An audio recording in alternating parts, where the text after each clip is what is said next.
मुंबई में बारिश और जयपुर की टूटती सड़कें। बारिश तो पड़ती है हर साल, मानसून तो आता है हर बार, लेकिन हर बार यही सवाल उठता है, सड़कें क्यों टूटती है, पानी क्यों भरता है और दोषी कौन है। आज दो शहरों की कहानी, दोनों अलग अलग, दोनों में एक ही बात सामने आती है। पहले मुंबई, जहां प्रकृति ने हद पार कर दी। 7 जुलाई को आईएमडी ने मुंबई में ऑरेंज अलर्ट जारी किया। कर्जत लोनावाला घाट सेक्शन में 24 घंटे में 600 mm बारिश दर्ज हुई। 600 mm, यह सोचिए, इतना पानी सिर्फ एक दिन में। 13 लोगों की मौत हुई बारिश से जुड़े हादसों में। मुंबई पुणे एक्सप्रेसवे का खंडाला एग्जिट वाला हिस्सा बंद हुआ, बड़ा भूस्खलन। ठाकुरवाड़ी के पास पहली स्लाइड, मंकी हिल और खंडाला के बीच दूसरे भूस्खलन। भोरघाट सेक्शन में तीनों रेल लाइनें प्रभावित हुई।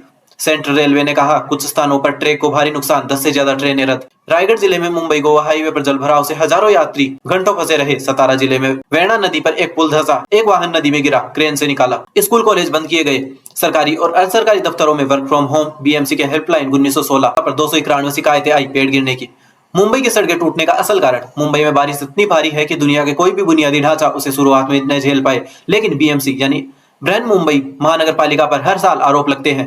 पहला, नालियों की सफाई। हर साल मानसून से पहले नालियों साफ होने का वादा होता है, लेकिन कचरा, प्लास्टिक, निर्माण का मलबा नालियों को बंद कर देता है। दूसरा, पुरानी भूमिगत नाली प्रणाली। मुंबई की ड्रेनेज प्रणाली ब्रिटिश काल में बनी थी, जब शहर की आबादी 20 लाख थी, आज 2 करोड़ से ज्यादा, वही पुरानी पाइपें। तीसरा, तटीय नियमों का उल्लंघन। जो जमीन पानी सोखती है उस पर इमारतें खड़ी हो गई है। लेकिन यह जरूरी बात, 600 mm प्रतिदिन बारिश किसी भी शहर के लिए चुनौती है। मुंबई की समस्या आंशिक रूप से व्यवस्था है, आंशिक रूप से भूगोल और जलवायु की। अब जयपुर, जहां 8 सेंटीमीटर में धंसी सड़कें। 7 जुलाई 2026 जयपुर में रात भर की बारिश के बाद शहर के कई हिस्सों में सड़कें धंस गई। सबसे बड़ी घटना, टोंक रोड पर 20 फुट चौड़ा सिंक होल, एक कार फंस गई, हालांकि कोई घायल नहीं हुआ। जयपुर के सांबर इलाके में सर्वाधिक 8 सेंटीमीटर बारिश दर्ज हुई, यानी सिर्फ 8 सेंटीमीटर, और सड़क धंस गई। सवाई मानसिंह अस्पताल के ट्रॉमा सेंटर में भी जलभराव हुआ, जहां के मरीजों को तत्काल देखभाल की जरूरत है। जयपुर की सड़कें इतनी कमजोर क्यों? 5 असली कारण। पहला कारण, घटिया निर्माण और ठेकेदारी भ्रष्टाचार। विशेषज्ञों ने घटिया निर्माण प्रथाओं और अपर्याप्त तूफानी जल प्रबंधन को संभावित कारण बताया। सड़क निर्माण में बिटुमिन की मात्रा, पत्थर की गुणवत्ता, परतों की मोटाई, सब कुछ मानकों से कम रखा जाता है। ठेकेदार कम लागत में ज्यादा मुनाफा चाहते हैं, और जिनको जांच करनी चाहिए वो भी अक्सर मिलीभगत में होते हैं। दूसरा कारण, भूमिगत नाली का न होना। जयपुर में अधिकांश इलाकों में भूमिगत ड्रेनेज सिस्टम ही नहीं है, या जहाँ है वो साफ नहीं होती, पानी जमा होता है, जमीन के नीचे जाता है, मिट्टी ढीली होती है और सड़क बैठ जाती है। तीसरा कारण, सड़क के नीचे अन्य विभागों का काम। जलदाय विभाग पाइप बिछाता है, टेलीकॉम कंपनियां केबल डालती है, गैस पाइपलाइन बिछाती है। हर बार सड़क खोदी जाती है, हर बार पेच किया जाता है, लेकिन पेच और मूल सड़क एक जैसे मजबूत नहीं होते।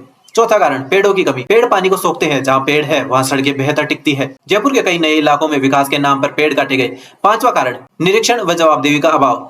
अगर सड़कें 6 महीने में टूट जाती है तो ठेकेदार को पुनः बनानी चाहिए, यह डिफेक्ट लायबिलिटी पीरियड कानून कहता है, लेकिन व्यवहार में अधिकांश ठेकेदार बच निकलते हैं।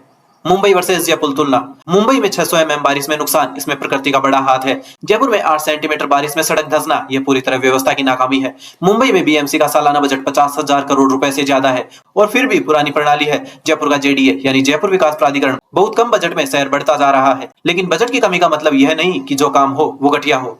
क्या हो सकता है समाधान? पहला, सड़क निर्माण में तीसरे पक्ष की गुणवत्ता जांच अनिवार्य हो। दूसरा, डिफेक्ट लायबिलिटी पीरियड में ठेकेदार को जवाबदेह बनाया जाए। तीसरा, भूमिगत ड्रेनेज के बिना सड़क का टेंडर ही न हो। चौथा, नागरिकों के लिए रोड रिपोर्टिंग ऐप, जैसे दिल्ली में 311 ऐप है। पांचवा, मानसून से पहले नाली सफाई का सार्वजनिक ऑडिट हो। हर साल एक ही सीजन आता है, हर साल एक ही तस्वीर, डूबी सड़कें, धंसे गड्ढे, फंसी गाड़ियां, और हर साल एक ही बयान, मानसून असाधारण था। लेकिन असाधारण तो जयपुर में 8 सेंटीमीटर नहीं था, असाधारण वह निर्माण था जो 8 सेंटीमीटर में टूट गया। जब तक जवाबदेही नहीं होगी यह सिलसिला नहीं रुकेगा। मुंबई की बाढ़, जयपुर की धंसती सड़कें, यह बताती है कि विकास सिर्फ फ्लाईओवर और मेट्रो से नहीं होता। नाले साफ हो, सड़कें मजबूत हो, जवाबदेही हो, तभी असल विकास है। कल फिर मिलेंगे। नमस्कार।